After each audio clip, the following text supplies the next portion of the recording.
Pessoal, bom dia, me escuta? Bom dia, professor. Bom dia, gente. Só um minutinho que a gente já começa, tá?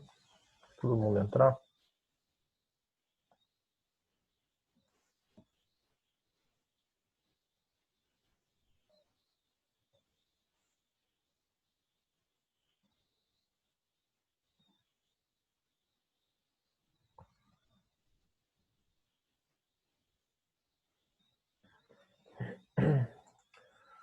Peraí que tem mais dois entrando e a gente já começa, pessoal. Só um minuto.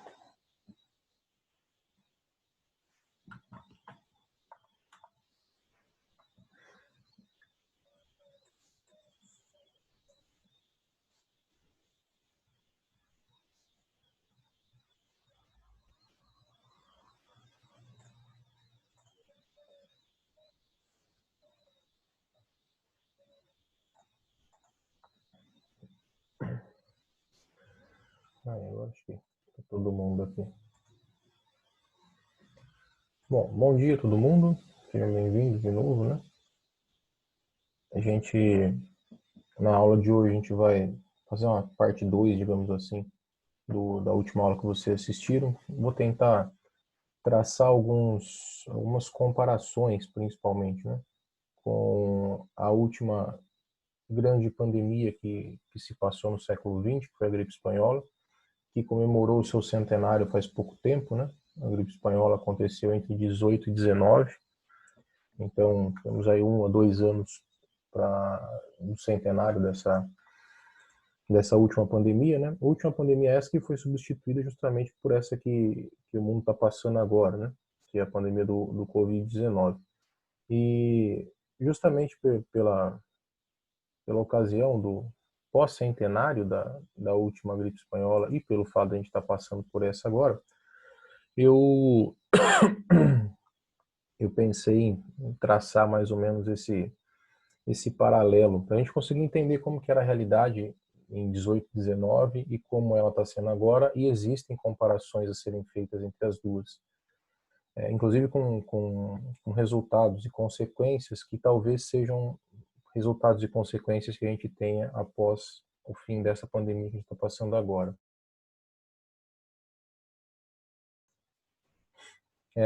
Fainer,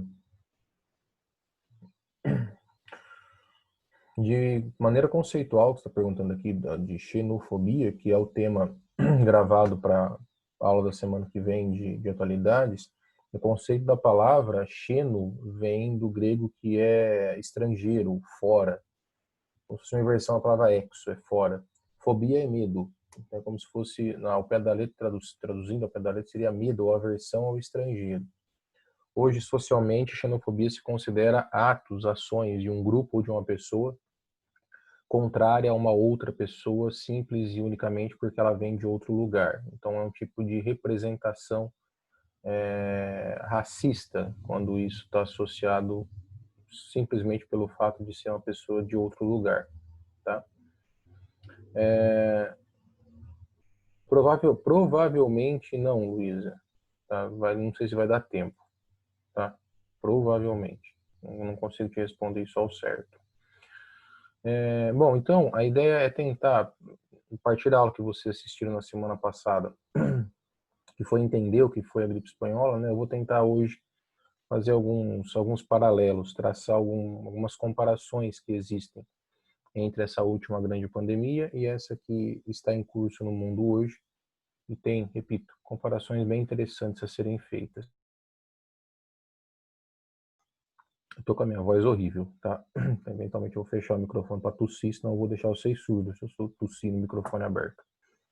Bom, só para a gente lembrar o que vocês assistiram, e na verdade para vislumbrar, para vocês conseguirem enxergar também o que eu vou falar, eu coloquei aqui só para a gente acompanhar um mapa sobre a gripe espanhola, né? Que aí é um mapa fechado no sentido de que os dados já estão compilados, já acabou, tá?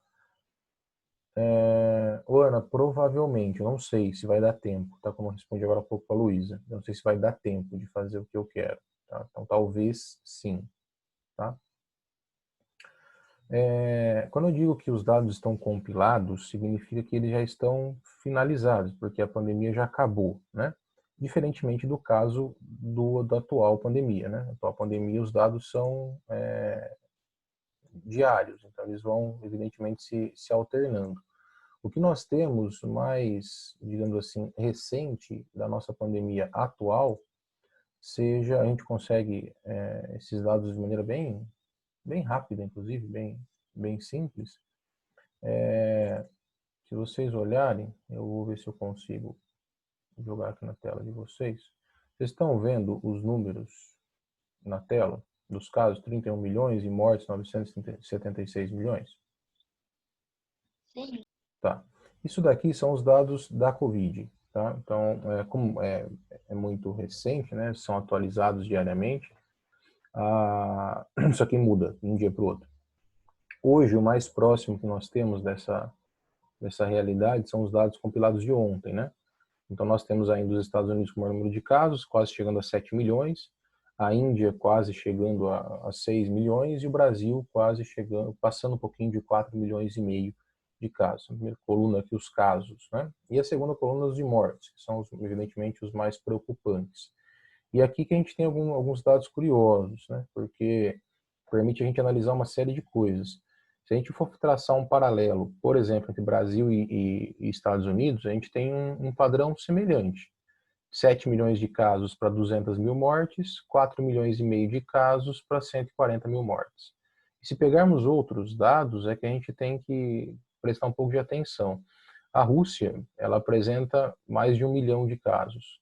Porém, ela tem uma taxa de mortalidade, segundo esses dados aí que foram compilados, de 20 mil.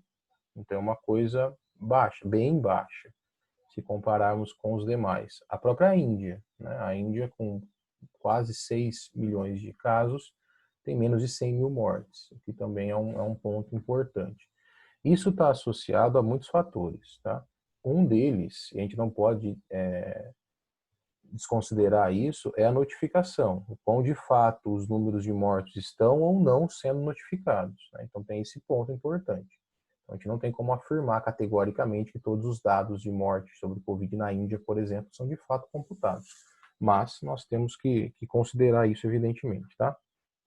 No caso do Brasil, por mais que há um tempo atrás teve a tentativa do Ministério da Saúde de esconder definitivamente os dados, porque aquele discurso de manipular a forma de dar a informação, que inclusive o Supremo Tribunal Federal derrubou, era mascarar, era esconder dados, declaradamente. Por isso que o Supremo derrubou.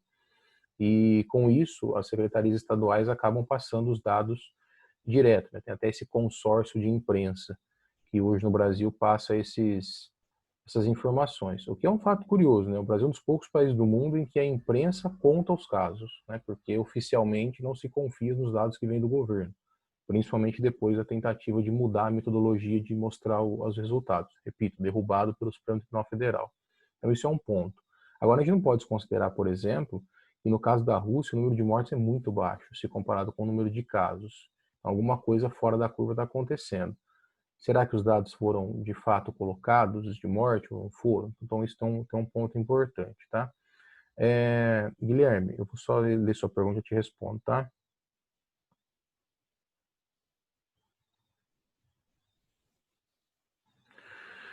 Eu costumo dizer, o Guilherme tá comentando assim, imaginar futuramente, né, quando esse tema for discutido, por exemplo, como a gripe espanhola é discutida hoje, e a gente lembrar desse momento como se no momento que a gente passou. Eu já falei isso para vocês isso uma vez. A gente não percebe a história se construindo quando a gente faz parte dessa construção. É mais fácil a gente olhar, e eu vou tentar fazer esse comparativo com vocês daqui a pouco. A gente olhar coisas já acabadas, como por exemplo a gripe espanhola, e tirar conclusões simples, que de fato são simples. Mas é difícil a gente tirar essas conclusões no meio da construção histórica. Quando a gente passa pela construção histórica, a gente tem algumas visões um pouco diferentes. Esse raciocínio que você fez está correto, Guilherme. Juliana,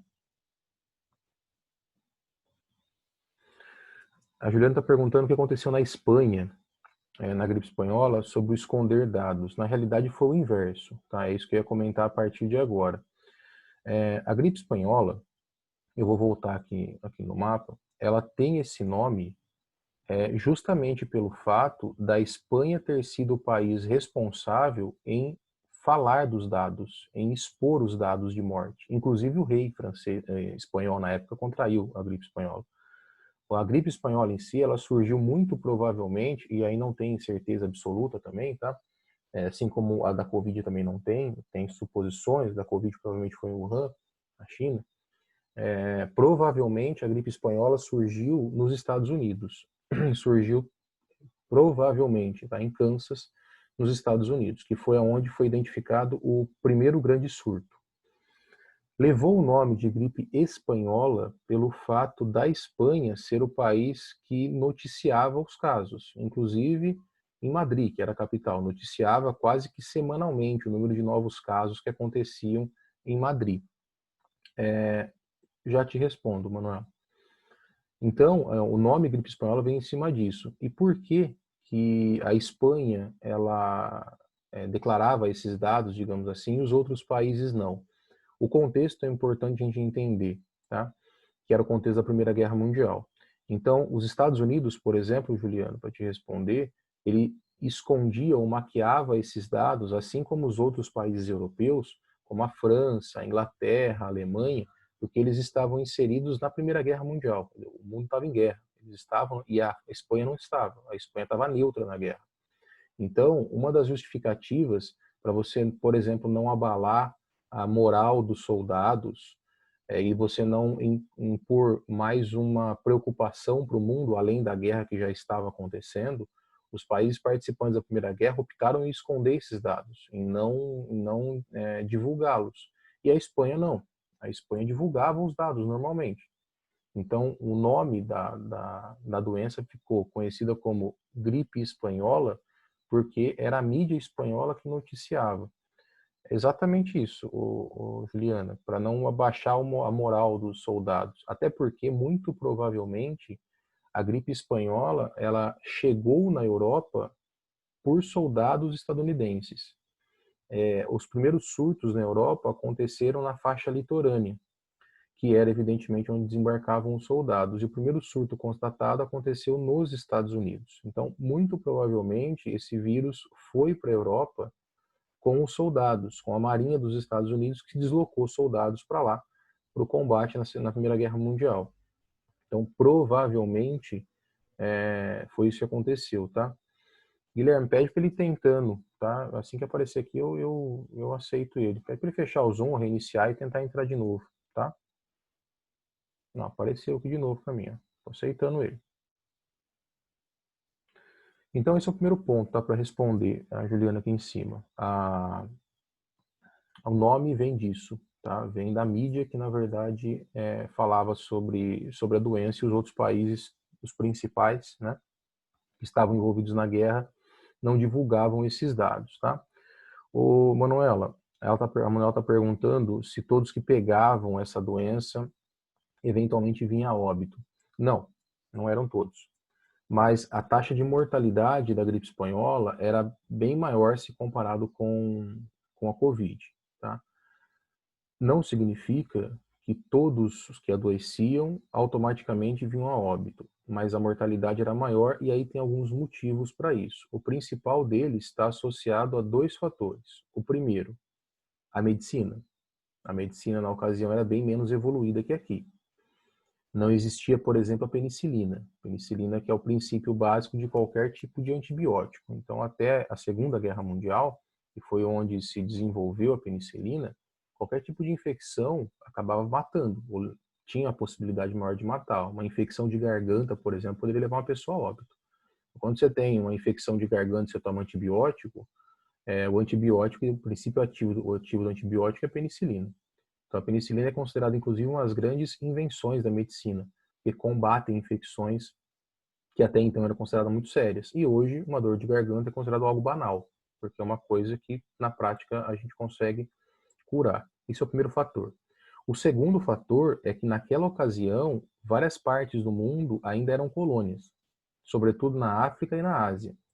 E as medidas de proteção a esse vírus, que já eram bem frágeis no mundo central, nos Estados Unidos e na Europa, porque eles negavam a existência pelo contexto da Primeira Guerra Mundial, nas colônias essa preocupação praticamente não existia. E considerando que boa parte das colônias, sobretudo da Ásia, no caso a Índia, era um país extremamente populoso já, a mortalidade nesses países, os mais pobres, os que eram colônias, não eram países ainda, foi muito alto. Então tem esses fatores importantes que a gente tem que citar. Aqui no mapa mostra alguns países que tiveram um número grande de mortos, tá? E aí são todas estimativas, tá? Não tem como, evidentemente, ter um número absoluto. Hoje não tem como ter um número absoluto de pessoas que morrem são contaminadas pelo coronavírus. Então imagine em 1918, tá? Hoje existem indícios, né? Esses mesmos indícios são utilizados para mais ou menos chegar próximo dos valores dessa época. Então, as estimativas da gripe espanhola, e que ainda a deixa como sendo a principal pandemia que nós passamos, né? O coronavírus não é considerado ainda a principal pandemia. Pode ser que venha a ser, porque ainda está acontecendo. Mas ainda a gripe espanhola teve um número, por exemplo, de vítimas muito maior, que hoje já é um número absurdamente alto. No começo do século XX era um número gigantesco, né? Então as estimativas iniciais é de, primeiro, 500 milhões de pessoas contaminadas. 500 milhões de pessoas na época era um terço da população mundial. Então, 1 em cada 3 pessoas contraiu, ou no mundo, contraiu a gripe espanhola. E a estimativa de mortes foi entre 25 e 50 milhões de pessoas. Então, é um número muito alto. Oficialmente, hoje, o coronavírus matou no mundo quase 1 milhão de pessoas. Tá? Os dados que a gente viu agora há pouco, os dados mais atuais, né, mostra que nós temos 976 mil mortes. Então, a gente tem 1 milhão de mortes. Vai bater isso provavelmente hoje. 1 milhão de mortes de 25 a 50 milhões de mortes é um número bem distante. Hoje, 50 milhões de mortos, 20 milhões de mortos, 25 milhões de mortos, já é muita gente.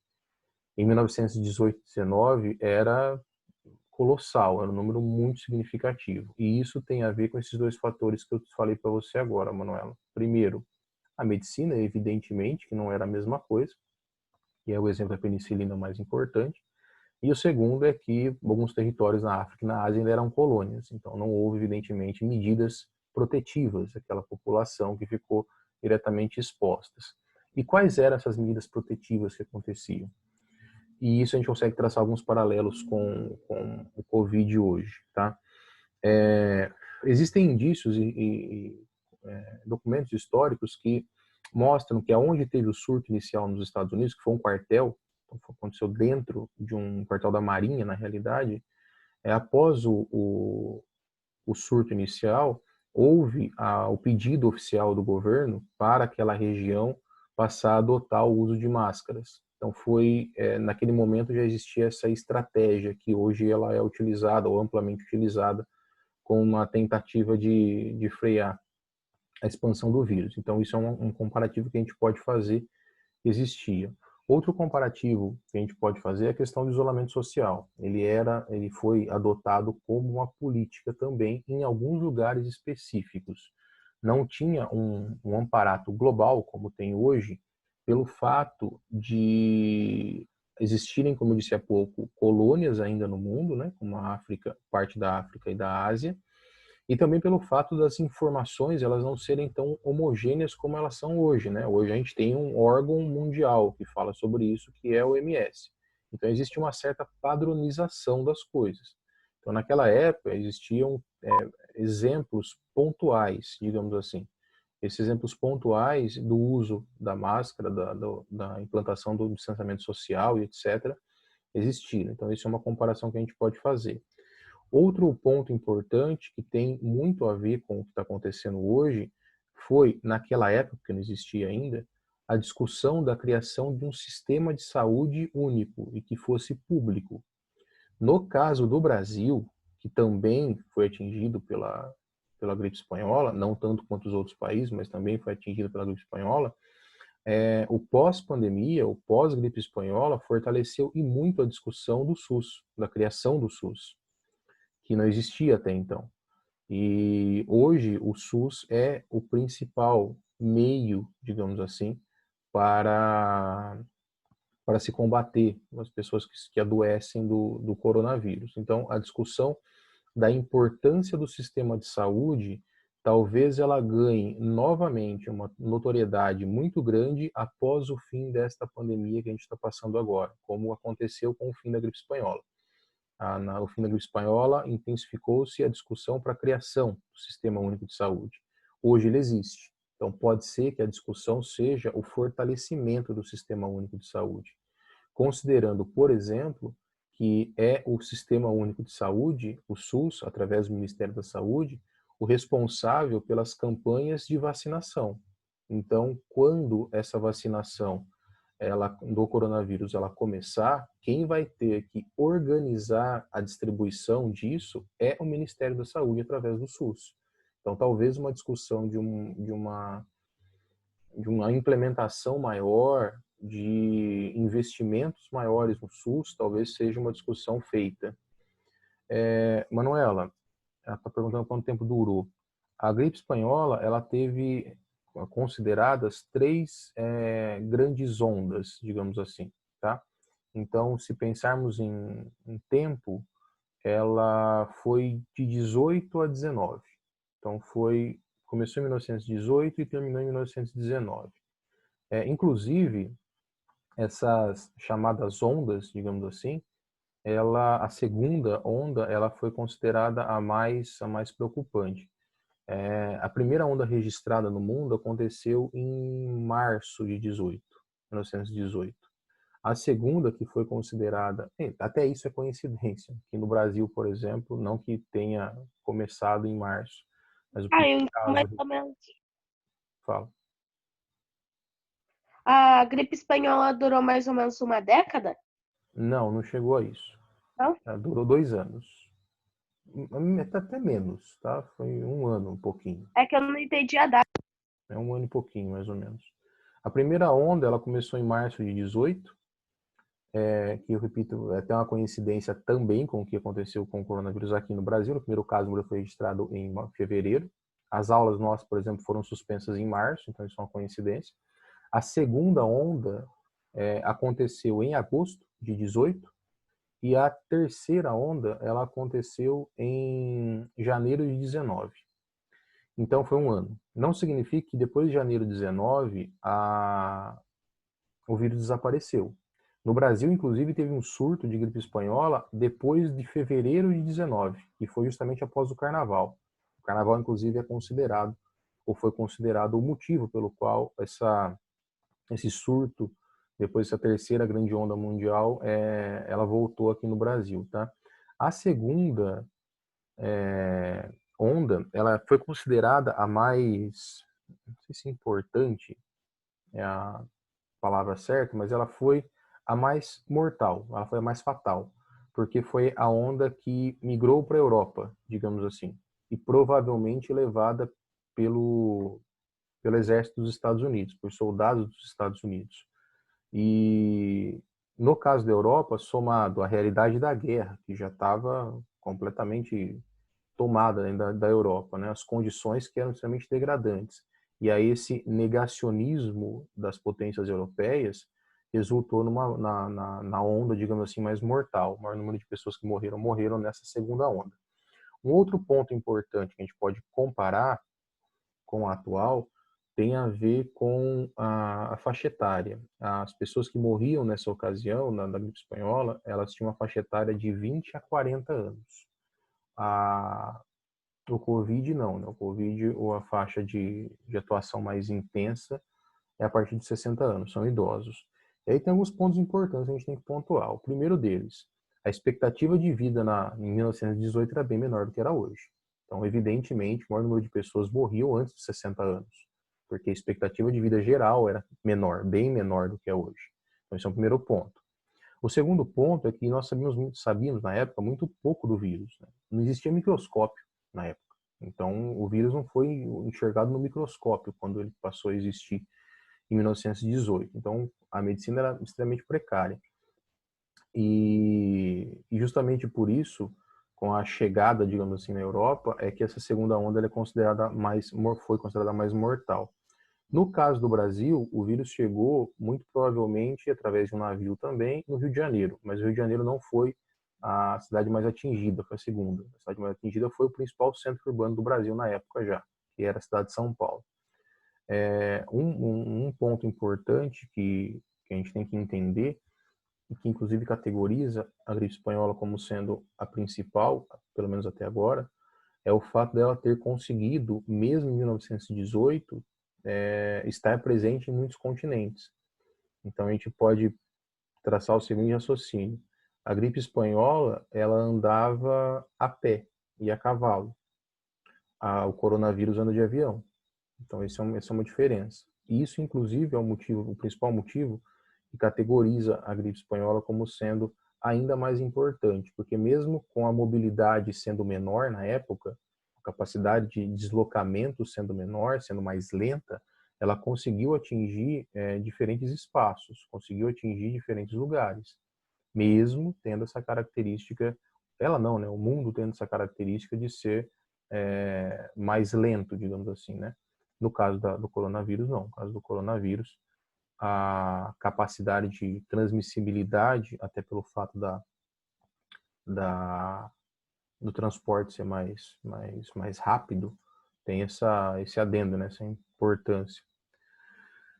Guilherme, está perguntando se a gripe espanhola foi a pior.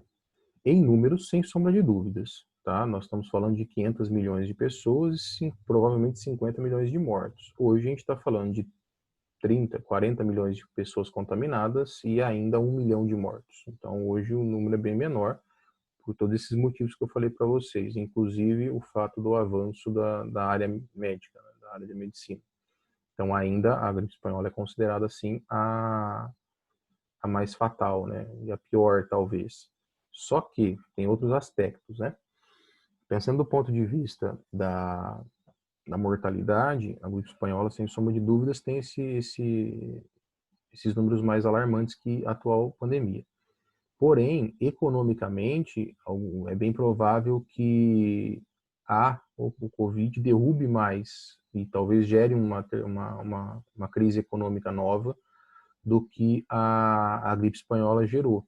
Porque cabe lembrar que depois da Primeira Guerra Mundial, o que gerou uma crise econômica dentro da Europa, por exemplo, os Estados Unidos teve um crescimento econômico gigantesco, inclusive ajudou a reconstruir a Europa. Então, o pós-pandemia, que é justamente o pós-Primeira Guerra Mundial, não foi automaticamente associado a uma grande crise econômica.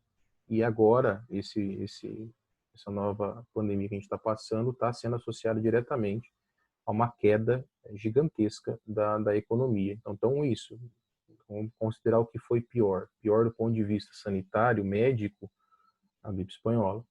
Pior do ponto de vista econômico, muito provavelmente vai ser essa daqui. A gente vai ver países com recessões de 10, 12%. Então, isso é um dado a ser considerado também, digamos assim. Uma outra comparação que a gente pode fazer tem a ver justamente com a sociedade em si, tá? Em que, num primeiro momento, a atmosfera, em lugares onde houve a disseminação das informações, como na Espanha, por exemplo, a atmosfera de receio, de medo, ela aconteceu. No Brasil também, quando ela chegou, a atmosfera de medo, etc., ela aconteceu. E também existia o que existe hoje. Negacionismo, as pessoas que não acreditavam naquilo, remédios milagrosos. Existiam, inclusive, laboratórios no Brasil, por exemplo, que vendiam remédios para curar a gripe espanhola que não tinha cura, enfim, não tinha remédio para curar aquilo, tá? Existiu, por exemplo, grandes casos de venda de aspirina, que dizia ser, que combatia a gripe espanhola. Muito parecido com o que acontece hoje com a cloroquina, com a hidroxicloroquina, com a ivermectina, por exemplo, que vem sendo citado como tratamentos possíveis para a Covid, inclusive no Brasil. O Brasil tem um protocolo dentro do Ministério da Saúde que permite médicos aplicarem a cloroquina para tratamento de Covid-19, sem nenhuma, absolutamente nenhuma comprovação de eficácia. Tá? E naquela época também existia isso. Tem inclusive um dado que muito provavelmente a caipirinha, que é uma das bebidas tradicionais do Brasil hoje, tenha ganhado uma notoriedade maior durante a gripe espanhola, porque a mistura de cachaça, limão e mel era considerado, em alguns lugares, um remédio para a gripe espanhola. Então, esse remédio, digamos assim, se popularizou durante a gripe espanhola. Quando a gente olha hoje, pensa assim, como que as pessoas acreditavam que limão, cachaça e mel curaria a gripe espanhola? É a mesma lógica que hoje o pessoal acha que um remédio para verme cura coronavírus. É a mesma coisa. Não muda, o raciocínio é exatamente o mesmo. Então, se a gente hoje olha e fala assim, nossa, naquela época tinha, inclusive, laboratórios que vendiam aspirina, que era remédio para dor de cabeça, para curar coronavírus. Hoje a gente tem governo de alguns países vendendo o remédio para lúpus, que é a cloroquina, ou hidroxicloroquina, para curar coronavírus. Então, isso é uma comparação bem interessante, que existia naquela época e hoje se repetiu. Tá? Então, nós temos, digamos assim, a discussão e a defesa de remédios milagrosos, digamos assim, tá? Que naquela época também existia, repito, com uma medicina precária. Então a gente pode, sei lá, olhando aquela época, falar assim, o conhecimento médico não era grande, a população era muito mais ignorante no sentido de não ser formada por escola, não ter anos de estudo, sendo pessoas simples, tradicionais, rurais, aqui no Brasil, por exemplo, e acreditarem, por exemplo, que a aspirina iria curar a gripe espanhola. Hoje, o nível que a medicina está, se comparado a 1919, e o nível de esclarecimento que, teoricamente, a população tem, não permitiria a gente defender a tese, ou alguns defenderem a tese, de que um remédio que não tem comprovação científica para determinada doença ser ministrada para aquela doença. É a mesma coisa que falar para alguém que tenha coronavírus, sei lá, tratar com canja de galinha. Toma sopa que sara. Talvez a sopa faria mais efeito, porque não vai fazer mal para a saúde. A cloroquina, a hidroxicloroquina vai, porque ela é um remédio, digamos assim. Manuela, isso aconteceu e não foi só... A Manuela está falando que a tia dela tem lúpus e que no começo dessa discussão da cloroquina houve a falta do remédio. Isso aconteceu mesmo, não foi só aqui no estado de São Paulo. Teve muitas pessoas que depois desse discurso oficial de que a cloroquina era o remédio para sarar, muito porque não era preciso prescrição médica, não é preciso prescrição médica, agora não era na época. Na época eu falo meses atrás. Muitas pessoas foram para a farmácia comprar e estocaram em casa, pessoas que não precisam disso, porque não tem lúpus. E pessoas que precisariam do remédio porque são doentes para esse remédio, precisam dele, como o caso da lúpus, ficaram sem. Então, isso foi uma consequência significativa que aconteceu, especialmente no Brasil. E nós ainda temos hoje, repito, como um protocolo do Ministério da Saúde, o uso de um remédio que não tem comprovação científica para aquela doença. Não tem nada que comprove aquilo. Pode ser que venha a ter. Pode ser, talvez, mas você não vai ficar ministrando remédio para alguém sem ter comprovação. Nós não temos comprovação disso ainda, tá? Sim, Juliana, tem a ver com imunidade a lúpus. Por isso que é fundamental. Uma pessoa que tem lúpus e não tem remédio, a imunidade dela automaticamente já é baixa. Isso pode ser muito mais grave, inclusive, que o coronavírus. Então, é Ô, uma... Caio, Oi. já existe alguma vacina para gripe espanhola, algum remédio? Não, não existe. E ela desapareceu. No fim da guerra, inclusive. Houve alguns pequenos surtos, como no Brasil, após o Carnaval de 19, mas ela desapareceu. Muito provavelmente, e aí de novo, tá? É o que eu vou responder agora, a Manuela perguntando se pode voltar. Muito provavelmente houve o que se fala de imunização de rebanho. As pessoas, algumas morreram, algumas eu estou falando 50 milhões, outras se imunizaram e criaram anticorpos para ela, e aí, provavelmente o vírus começou a entrar em declínio, tá? Muito provavelmente. Essa discussão, a Manuela perguntando se pode ter sido usado como uma arma de guerra, ela já foi refutada pela história, mas a possibilidade foi levantada algumas vezes, tá? Mas foi refutado. Pode ser que algum dado novo surja em um determinado momento que fale, mas ainda não. Essa gripe pode reaparecer, é possível, porque assim, como que ela surgiu? Não se sabe também, mas muito provavelmente ela foi uma mutação genética do vírus influenza, que é o vírus da gripe normal, que tem diferentes tipos de influenzas, né? Tem inclusive vacina para alguns desses tipos. Então provavelmente foi uma mutação. E muito provavelmente essa mutação ela aconteceu também, e a gente pode fazer comparação com o coronavírus, ela aconteceu também em animais. Tá? Então há indícios que provavelmente a gripe espanhola tenha se sofrido essa mutação em aves, mas também não é uma comprovação, tá? Assim como não é comprovação da Covid agora ter sido uma mutação em animais, no morcego, por exemplo. Semana passada, se eu não me engano, saiu um estudo de alguns cientistas chineses que estão tentando defender a ideia de que o coronavírus foi criado em um laboratório. Ele é um vírus artificial, não é um vírus natural, que surgiu naturalmente. Tá? Ele foi criado, então seria um vírus artificial. Não é comprovado ainda, tá? Mas foi um indício levantado. Então é tudo muito recente, tudo muito novo. O caso da gripe espanhola, ela pode reaparecer? Pode ser que sim. Nós temos outros exemplos de outros vírus. O ebola, por exemplo, Ô, que nós temos... Fala. tipo assim, então se alguma pessoa criou a Covid, ela vai ter a vacina dela também?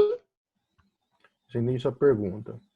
Se a criação foi feita em laboratório, se comprovasse que de fato foi feito em laboratório, provavelmente sim. Mas, repito, é tudo muito recente, não é nada comprovado, é um indício que alguns levantaram.